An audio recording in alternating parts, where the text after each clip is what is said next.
আরে দাদা বাড়িতে আছেন? আমি অঞ্চল থেকে আসছি। আচ্ছা ঠিক আছে, এসআই এর ফর্ম দেওয়ার জন্য। ঠিক আছে ঠিক আছে ঠিক আছে স্যার, বসেন বসেন। এই যে আপনার ফর্ম দিলাম, ঠিক আছে? হ্যাঁ। ভালো করে দেখে দেখে ফিল আপ করে তারপর জমা করবেন। স্যার দেখেন, আমি তো মূর্খ সুখ মানুষ, ফর্ম তো কিভাবে ফিল আপ করতে লাগে আমি তো জানি না। দাদা ভালো করে ভালো জানাশোনা লোকের দ্বারাই ফর্মটা ফিল আপ করবেন। কি ঠিক আছে দাদা এসআই এর ফর্ম দিন। হ্যাঁ হ্যাঁ এই জানা শুনে লোক মুই এই কদিন আগত বিয়ে পাস করলুম নি 2025 মুই ফিল আপ করে দেন জানেন তো, এলে কোনো চিন্তা না করেন। হ্যাঁ ভুল হয়ে গেলি নে ভাই। হ্যাঁ কি ভুল হল? জন্ম তারিখের জায়গার নাম লিখি ফেলাইছি। কি করলু দেখ তো তুই এলা। স্যার আর এখন ফর্ম দাও তো, এখানে ভুল হল।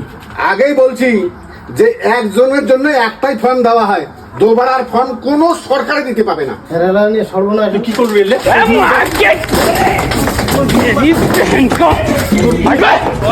বিয়ে পাস তুই করছিস? সবাইকে নমস্কার। আমরা যে ভিডিওটা করলাম এটা একটা বার্তা দেওয়ার জন্য। বার্তাটা হচ্ছে এসআইআর ফর্ম নেবেন, নিয়ে জেনে শুনে ভালো লোকের দ্বারা যারা ফিল আপ করছে দুই একটা, তাদের কাছ থেকে সুন্দর করে লিখে নেবেন, একটাও যেন ভুল না হয়। আর ভুল হওয়া মানে এই কাগজ আর কোথায় পাবেন না। এই বার্তাটা দেওয়ার জন্য আমাদের ভিডিওটা